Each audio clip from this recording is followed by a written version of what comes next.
On today's show, not only do the Mavs need to lean into the too big system for Anthony Davis's sake, it's also the best for Cooper Flagg, too. I'll tell you why in today's Locked On Mavs. Stop it! Stop! The number one pick will go to the Dallas Mavericks. Cooper Flagg will fly in Dallas. Dogs, all of us, all five. You are Locked On Mavs. Great, Your daily Dallas Mavericks podcast. No one's dying. Part of the Locked On Podcast Network. Still can't leave. Your team every day. I'm gonna get a city like that. And welcome. You're locked on to the Dallas Mavericks, your team every day. My name is Nick Angstadt, media member covering the Mavs for 10 years. Thanks for being in every day or making Locked On Mavs your first listen each and every day. Today's episode, I want to talk about AD playing the four and how it actually helps Cooper Flagg. Helps him game plan against Anthony Davis at the four. That's going to be good and beneficial for the Mavericks. And I'm going to start just talking all about why the too big system is actually going to be great for the Dallas Mavericks. And this is on the backs of Isaac talking to Mike Shedd, former assistant coach for the Dallas Mavericks. And great conversation. That was a good episode yesterday. If you missed that, go check it out wherever you're listening, watching this. Go listen to that episode. But they talked about the too big system and why it's good and why it's kind of coming back. And so I want to dive into that a little bit deeper. I think the Mavs have to go with the too big system with the main core of the roster they have now. And yes, obviously you go, yeah, well, obviously they have Lively, they have Gafford, they have Anthony Davis. You have to go with the too big system because of your personnel that you have right now. But yes, that is true. The first thing that I thought about when I started really diving into this and saying, all right, the Mavs have to go with the too big system. I think that is true just because of how the roster is shaped. But also, it is easier to replace Anthony Davis with this roster at the four than it would be at the five. The Mavs have two centers. They can play Anthony Davis as another center. They also have Dwight Powell still. Hanging strong, Dwight Powell. But it is way easier to replace Anthony Davis. Honestly, and it's better for Cooper Flagg if he slides into the four and replaces AD when AD misses games than if AD was the center and all of a sudden you go, all right, now we only maybe have one good center on the team. If they had gotten rid of Gafford, brought him in and did something like that. Or if he was playing if AD was playing the five full time, then you have Lively and Gafford backing him up. That's obviously it's too many bigs in the roster, too many mouths to feed when it comes to that. And so playing AD at the four, just for the sheer sake of AD is going to miss games. Let's not beat around the bush on this. He's an incredible player. I've argued a bunch of times this summer and when the Mavs first traded for him that he is a top 10 player in the NBA, but he's going to miss games. It's just going to happen. He's going to miss games. It happens every single year. Last year, he missed not as many games. The year before that, not a ton of games actually for Anthony Davis that he missed. He played 76 games in 2023-24. Last year was at 51. 2023 was 56. 2022 it was 40. The year before that, 2021 it was 36. Now those were shortened. 2021 was a shortened season, but still. In 2020 when they won the title with the Lakers, he played 62. That was a shortened season too, so that one wasn't as bad as it looks like. Anthony Davis is going to miss games. So for him to play the four, it is actually better for Cooper Flagg. If he plays the four, they lean into this double big system. And then when he misses time, this team is so capable of replacing him. Way easier than if he was playing the five and they only had one center and they had traded Gafford basically, right? And that's kind of, so you're insured for Anthony Davis, I think, with this roster. Because Cooper Flagg can play the four. PJ Washington can play the four.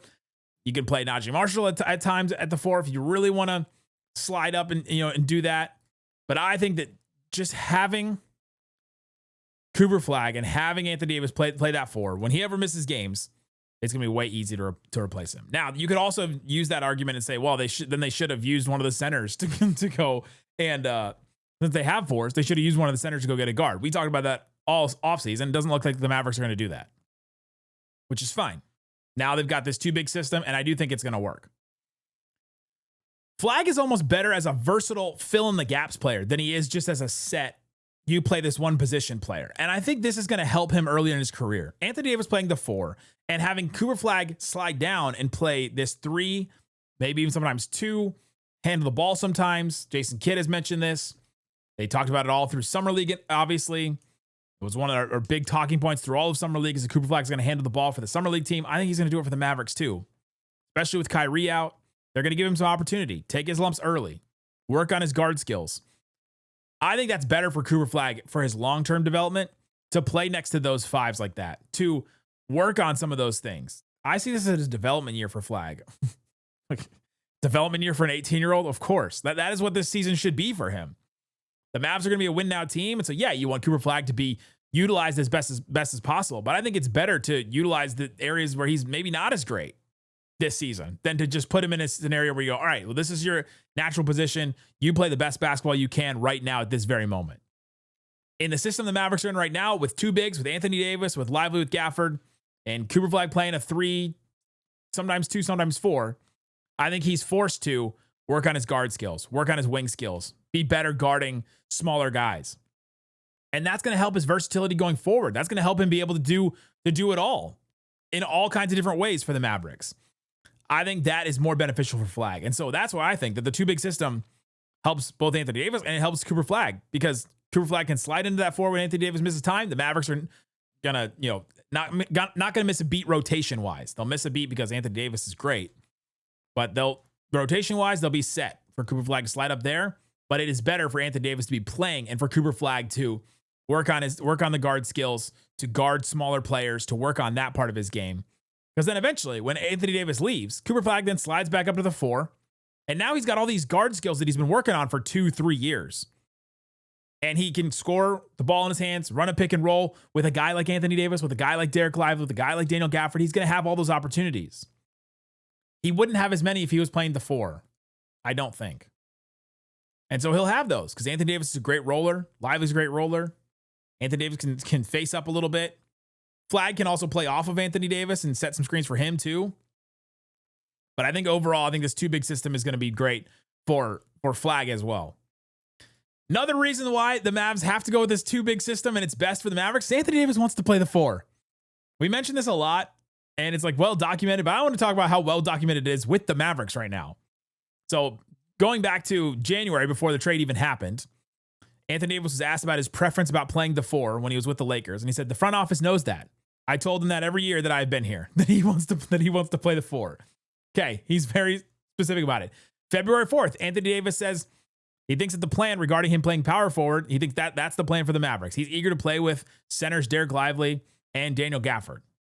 And he was excited about that being the plan. February 7th, Anthony Davis said he feels power forward is his natural position. He has no problem playing center, but playing there contributes to wear and tear on his body. Another reason why it's better for the Mavericks to lean into this two big system with Anthony Davis is to have AD not have as much wear and tear on his body. Playing center is tough in the NBA. You have to do a lot.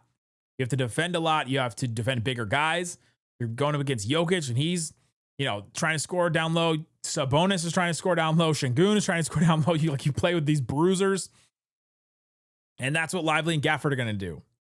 Anthony Davis playing against 4s, being able to roam around and play defense the way that he wants to.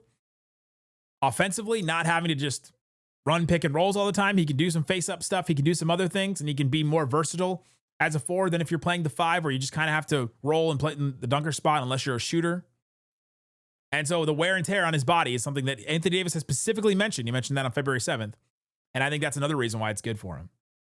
Klay Thompson mentioned this on February 10th. This is a player on the Mavericks that's playing with Anthony Davis that has played against him a lot in his career. Klay said this: he showed he's he's the best power forward in the NBA when he's available and locked in. AD is so good. I'm just excited to be his teammate. The best power forward in the NBA. You have a guy that's the best at his position. You let him play that position. And that's coming from Klay Thompson. So if you don't have to disagree with me, disagree with Klay Thompson. And Klay Thompson is on a hot streak right now. So I don't know if you want to go against Klay Thompson. He's betting the house and he's winning. Jason Kidd on March 24th. This is, well into Anthony Davis's tenure with the Mavericks. Jason Kidd said the Mavericks will start Anthony Davis at power forward tonight. We'll try to keep AD at the 4 as much as possible here. You might see a little of him at the 5. That is the coach coming out and saying that, hey, we're going to keep Anthony Davis at the 4 as much as possible while he's here. And so it's documented that AD wants to play the 4. His teammates, his coach see him best at the 4. He's going to be playing 4. I think it's great for Cooper Flagg too, for Anthony Davis to play the 4, for them to play this big lineup. And I'm going to tell you why this big lineup is going to be good for the Mavericks and why it's going to be effective, going off of something what Shed said yesterday. Let's talk about that and more coming up. Today's episode of Locked On Mavs brought to you by Monarch Money. Monarch Money is there for you when you have so many things. I just went on vacation.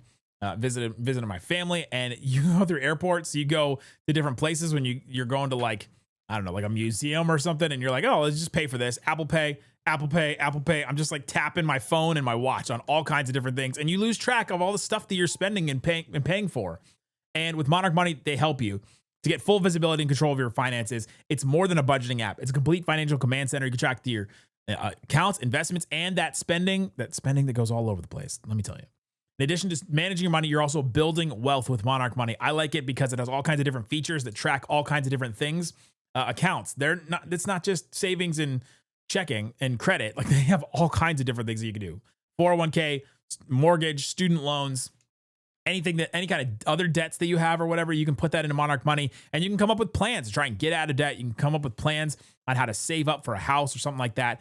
Great stuff all the time on Monarch Money, and they help you to obviously take control of your finances with Monarch Money. You got to use the code LOCKEDONNBA though. So if you're going to go to the website, go to monarchmoney.com, use that code. The code is LOCKEDONNBA, LOCKEDONNBA. It's all one word.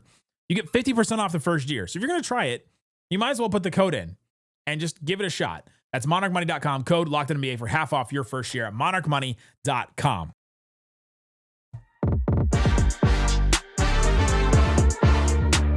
Us on Locked On Mavs, being part of the show, part of the Raccoon Squad. That's what we call our listeners, listening it every day. We appreciate each and every one of you for checking out the show. And we're going to be here daily all throughout this summer. Hopefully you've learned that at this point. But if you're new here, we're going to be here. So YouTube, Apple, Spotify, KFAA at 4:30 every day. We got great stuff all the time for you. I'm talking about why Anthony Davis at the 4 and going with the two big system is actually going to be the best for the Mavericks. Obviously, it's the best because that's the way the roster is formulated, but I'm going through all the positives and the things that are going to be great about it. I think it's great for Cooper Flagg. Anthony Davis wants to play the 4, and he's one of the best in the NBA, and Klay Thompson said he is the best 4 in the NBA, so there you go. You got that endorsement. And Anthony Davis is good at the 4 because he's skilled. He's a skilled player. He can do a lot of things. We're not just putting a player at 4 that is like pushing him out of position that can't do a bunch of stuff. Anthony Davis can work in the face-up game. He can do a whole lot with the ball in his hands and to like play face-up against guys, to drive, to finish, to hit jump shots, to do all kinds of things. And when you have a skilled player like that, you want to put them in positions to be able to use that. If you have Anthony Davis at the 5, he can't do that stuff as often because you don't have a lob threat that he can play off of. And I think that is a huge thing for him, to play off of a lob threat and to work in that face-up game. If you have him at the 5, then your perimeter players are kind of all like hanging around the perimeter. Anthony Davis, like, it's easier for him to get for a double team to come, a trap to come, if you don't have somebody hanging out at the rim, because all of a sudden, if somebody comes for a trap, they rotate. Anthony Davis can throw up to a lob out of that face up. Working with a lob threat is something that he's really good at. And we talk a lot about shooting gravity, like Steph Curry's gravity, Klay Thompson's gravity. We've talked about a lot, where those are players that shoot the 3 ball so well that defenders just kind of like have to stay home and have to stay on those guys on the perimeter. But vertical gravity and gravity at the rim is something too. If you've got a Lively hanging out at the rim, you've got a Gafford hanging out around the rim, and you cannot leave their body at all. Like, Luka used to take advantage of this a lot. I think AD does this really well too. If you've got a guy down there that you just cannot like leave, then all of a sudden it opens up some of the mid-range stuff. And that's where AD can go to work. That's the face-up stuff I'm talking about, where he's got the ball in his hands. He's working in a triple threat, one-on-one against somebody, and he just powers through them or hits a shot over them or something like that. And I think that's where we're going to see a lot of his work done. He averaged 4.4 assists last year. That would have been his career high. Now it was only 9 games with the Mavericks, but I think that's because he had a lob threat and had really good ones. He had Gafford and he had Lively for multiple games. And we got to see him play off of those guys. And I think we're going to see a career year passing for Anthony Davis. It's going to be a passing by committee team. We talked a lot about, all right, they need another playmaker. They brought in D'Angelo Russell. That's a solid one. Brought in Cooper Flagg. He's going to bring some. You've got Brandon Williams. You've got Klay Thompson going to do a little bit here and there. Anthony Davis is going to do a lot too. And I think him working off of those lob threats is going to help him. 4.4 assists would be a career high. And I think he's going to hit that with the Mavericks this season. Feeling pretty good about that. And then Anthony Davis is a shooter too. Like, he can hit a shot. The Mavs will probably live and die off of Anthony Davis jump shots next year. Like, if he's not hitting that, then it doesn't matter. No, like, if he doesn't hit those shots, playing as the 4, playing in that triple threat, playing in the face up, then the Mavs weren't going to win a bunch of games because he wouldn't hit those at the 5 anyway. You know what I mean? Like they're going to live and die on that skill for him. His shooting the 3 has not been great over the last couple of years, but his shooting mid-range has been all right. And if he can hit those, then all of a sudden he's an unstoppable player. That's the thing with him, is the possibilities. That's the thing with him since the beginning of his career, is the possibilities he opens up. He can do almost anything on a basketball court. And so when he's doing that work, all of a sudden you go, all right, well, what are we going to do? We're going to stay home on him? Okay, he hits a shot over top of us. Okay, we're going to send somebody else? All right, he can be a good enough passer, or he can just split the defense, hit a floater over us or whatever. Like you don't have very many options against Anthony Davis because of the size and his abilities. And that's why he can play the 4, and he's good at the 4, one of the best at the 4, because he's skilled in that way. And I think having that lob threat as the 5, I keep going back to that because I think that opens a lot of things up. And so that's why him as the 4 instead of, all right, he's the 5 and then he can do all this stuff too, right? Well, I think the lob threat opens up a lot of these things. Mike Shed, so he's assistant coach for the Mavs, was on the show yesterday. He said this about working inside out basically for the Mavs with AD at the 4 and like playing another 5 next to Anthony Davis. He said, if you don't have great shooting at the 2 or the 3, you can put a ton of pressure on the rim. This made me really think about, this actually is the quote that made me really think about this show and why I wanted to talk about this. The Mavs have Klay Thompson, obviously. Great. That'll be great shooting. But I think when you bring in a Najee Marshall and you bring in a Caleb Martin, I think Max Christie is a good shooter. But you got PJ Washington probably at the 3, Cooper Flagg at the 3. I'm not sure what his 3-point shot is going to look like right away in the NBA. And so outside of Klay, you probably have some shaky shooting at the 2 and the 3. If you don't have that 3-point pressure that is like really good, that everybody has to stay home on, that you've got obvious threats where the defense has to respect all those shooters. If you don't have that, then the way that you can put pressure on a defense is at the rim. So the Mavericks with this, they don't have the best shooters except outside of Klay, and D'Angelo Russell will be that too. But he was talking about the wings specifically. If you don't have a ton of great 3-point shooting at the wings, then what you do as a team is you just put a ton of pressure on the rim, and you just go to the rim over and over again. And if you can do that, then all of a sudden that vertical gravity that I talked about earlier with the lob threat with Anthony Davis and throwing it up to Lively or Gafford, that rim pressure then all of a sudden opens up those shooters because somebody else has to come help.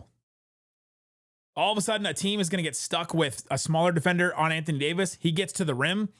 Then all of a sudden, another defender comes over to help because you can't just give up the rim to Anthony Davis. So a defender comes over to help. Now all of a sudden, you've got an open 3-point shooter.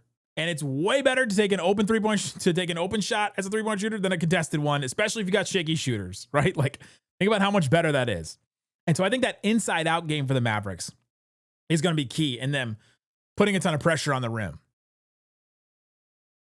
And then if you try to take away the rim, putting 2 defenders down there, clogging the paint a little bit, it opens up your shooters again. And so the Mavs are going to be a inside-out team. They're going to be a team that forces pressure on the rim. I think Flagg will do that a lot. Obviously, AD will put pressure on the rim with Lively and Gafford as well. And then that will open up the shooters. It's like the opposite of what the NBA has been recently, where the NBA has been like, all right, we're going to spread the floor with these 5-out shooters, and then we can put pressure on the rim. The Mavs are going to be the opposite of that. I'm skeptical on how effective it'll be. I don't think the Mavericks will be like a top 10 offense next year, but I think it'll be good enough. And I think the Mavericks will be able to do enough to win a bunch of games. Their defense is going to be what's going to fuel them next year. And Shed also said this, like, teams have to try and game plan against the rim for Anthony Davis. Like, the game plan against Anthony Davis at the rim is, all right, let's put a big there. But he's going to dribble past. He's going to be able to beat any like plotting big. Okay, so you put a smaller 4 on him. Okay, you can power through them. Then all of a sudden, the bigger big comes and helps, and then you've got the lob threat up top. Like, that game plan is going to be fascinating to watch teams and how they try and take that away. And how they have tried to take it away is something that I was reading. I was going through like game planning against Anthony Davis. I was searching that online for different write-ups of it. And there was one I found from SB Nation that was about the Mavs-Lakers game. And they said, because they were fascinated to see how the Lakers would game plan against Anthony Davis. And what they did was they just denied the ball. They just denied Anthony Davis the ball and just try to make it as tough as possible to get the ball into him. Send doubles over the, you can overplay and foul. And to me, that first of all proves that Anthony Davis is as good as people say. That if he's getting denied that hard, then that means that when he gets the ball, bad things happen for a defense. But if teams are doing that, they're trying so hard to just deny Anthony Davis the ball, what does that leave Cooper Flagg open to do?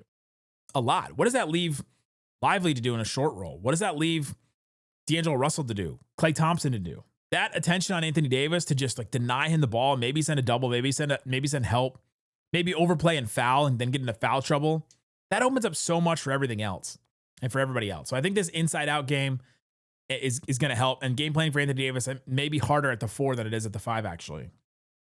Coming up, some other positives for the Mavericks and why this playing 2 big system is going to work for them.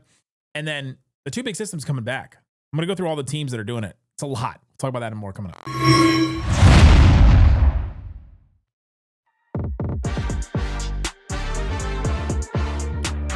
All right, let's get into this. I'm talking about why the 2 big system is a must for the Mavericks. It's actually going to be really positive for them. I was talking about game planning against Anthony Davis. Denying him the ball is the best thing that you can do, which is very telling on how good of a player he is. You have to deny him the ball. The Mavs will have to dominate on the boards, and this is something we have not seen the Mavericks do very often. Isaac has the classic joke from Locked On Mavs in 2022, where he's like, rebounding doesn't matter, because that 2022 team, rebounding did not matter. The Mavs would lose the rebound battle like every single game, and they would come away with wins because they would hit a ton of threes. This team is going to be the opposite of that team.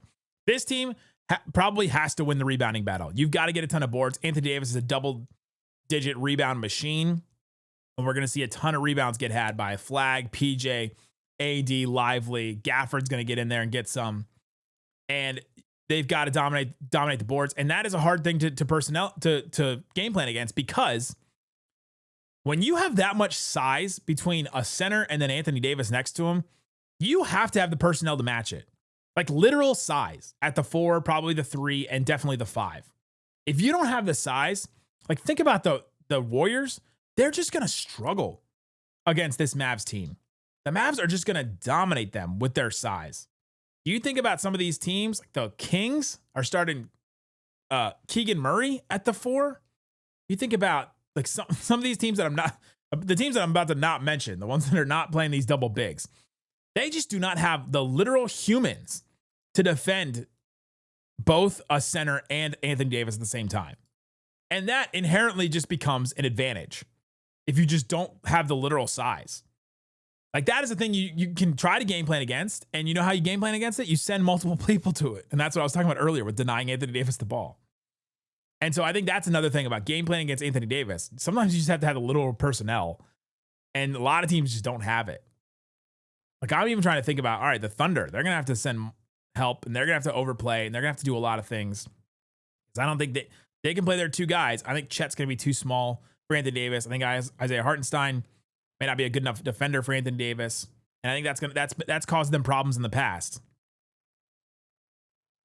And I'm interested to see that matchup for sure. I think the Thunder are still better than Mavs, but I can still be interested in the matchup.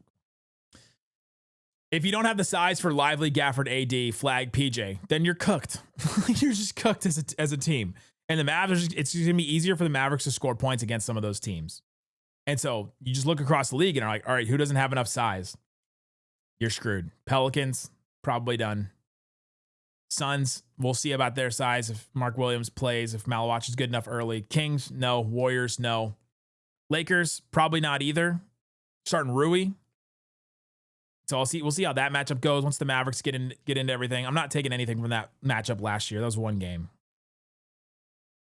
Nuggets probably have the size for it. It's probably one of the teams. Blazers, they've got size, but I don't know if it's effective size. You're starting like Jeremy Grant, Donovan Clingan, Young Hansen. Jazz, definitely not. They've got size, but I don't think it's effective size. Like you just start going through the teams, like some of these teams just literally don't have the players to match up against them. You can also make up for lack of perimeter defenders with size too. And this is why the 2 big system is so necessary for this Mavericks team. They don't have elite point of attack defenders. They have some good ones. But you look at, so you have Caleb Martin, you have Max Christie, you have Najee Marshall, Cooper Flagg, what he's going to bring this year, Dante Exum, what he's still able to bring. You've got some solid perimeter defenders, but you don't have elites. You don't have the best of the best out there that they're making all defensive teams. Like none of these guys are going to make it all defensive team, except for maybe Flagg eventually. And so you can make up for that. Look at what the Cavs did. Cavs were the 8th best defense in the NBA last year, and they're starting Mitchell and Garland. Mitchell is like 6'1", 6'2". Garland is small. These are small guards that are having to defend a lot. They're not elite defenders by any stretch of the imagination. And they were the 8th best defense last year because of Jared Allen and Evan Mobley doing their thing up front. And it's not like they had an elite perimeter defender until they got DeAndre Hunter. And even DeAndre Hunter, I don't think is like all defense. So you can make up for it. Miami, another one. They started Bam Adebayo and Kel'el Ware, both bigs. And Miami was the 9th best defense last year with Tyler Hero, Terry Rozier, Duncan Robinson playing a ton of minutes. They had Davion Mitchell towards the end. He's a really good perimeter defender, but he only played like 30 games or something for them. They're still top 10 in defense. Think about the Grizzlies. The Grizzlies have Bane, who's solid, Jalen Wells, who's a rookie that was pretty solid, but then it's John Morant, it's Luke Kennard playing a ton of minutes at guard for them, and you play Zach Edey and Jaren Jackson Jr., and you've got a top 10 defense.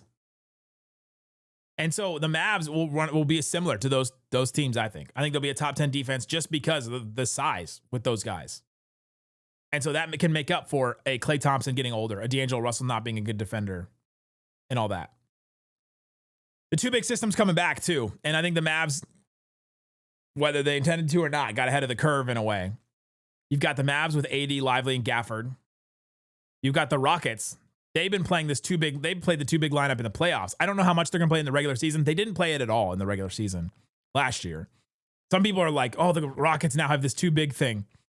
They didn't play it one possession in the regular season. That's why it was so amazing. They started playing it against the Warriors. People were like, man, they didn't play this at all in the regular season. Now they're leaning into it so much. I don't know how much they're going to do it, but they added Capella to that group. So it makes you think that they did like that two big system. They bring in KD. They're going to have to cover up for some deficiencies when he misses games or just because he's older, he can't play defense at the same level that he always has. They lost Dylan Brooks as a perimeter defender, so they're going to have to make up for it with some size. And that's an interesting one. The Clippers added John Collins and Brook Lopez. They've got Zubats. They're going to be playing some two big lineups for sure. They're going to be playing some big stuff there. The Grizzlies, I mentioned them. Jaren Jackson Jr., Zach Edey, Brandon Clark. They've got some bigs. They'll be playing some double big. The Timberwolves with Julius Randle as a big. They've also got Gobert, Naz Reid for sure. Mentioned the Thunder with Chet and Hartenstein. We've seen them play big. They just added Thomas Sorber, who's another big. And so that's somebody to think about for them if they're going to try to get him some time as a rookie. And you got the Spurs. Victor Wembanyama, as big as they come. And then you've got Luke Cornett. They added Kelly Olynyk as well. And so I think they'll play some Wemby at the 4 lineups. The West, I mean, that's like half the teams I just mentioned that are going to be playing these two big systems. And you're going to have the personnel for all of them. If you don't have the personnel for a Zubats, and then all of a sudden a John Collins comes in too, that's too much size, and you just can't deal with it. The Mavs have the size to deal with all these teams. The East, they've got a couple teams, less than the West, but still.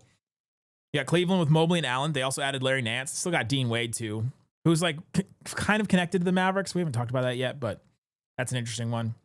I don't know how true that is. You've got the Knicks with Karl Anthony Towns and Mitchell Robinson. You've got the Bucks with Miles Turner, Giannis, Bobby Portis, and then the Heat, who I mentioned before, with Bam and Kel'el Ware. Like, these teams are playing these double bigs for a reason. And if you have a skilled enough one, a Wemby, a Bam, a Chet, a Cat, a Şengün, a Jaren Jackson Jr., and Anthony Davis, if you've got a skilled enough one and you can make it work, it can be a really positive thing for you. There's a lot of really good things that can happen playing double bigs. And I think it's going to work for the Mavericks.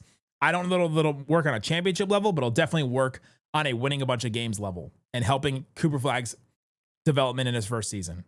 That's what I think about this. Go check out the show with Isaac yesterday, and go check out our text line. There's a link in the description wherever you're watching this. Great stuff all the time there. We're texting you all the rumors we hear. Guys, thanks so much for listening to Locked On Mavs. Peace out.